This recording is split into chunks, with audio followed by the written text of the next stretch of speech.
آسمانوں اور زمین اور جو کچھ ان دونوں میں ہے سب کا مالک، بشرطے کہ تم لوگ یقین کرنے والے ہو۔ اس کے سوا کوئی معبود نہیں، وہی زندگی دیتا ہے اور وہی موت دیتا ہے، وہی تمہارا اور تمہارے پہلے باپ دادوں کا پروردگار ہے۔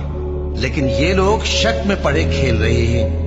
تو اس دن کا انتظار کرو کہ آسمان سے صاف دھواں نکلے گا جو لوگوں پر چھا جائے گا، یہ درد دینے والا عذاب ہے۔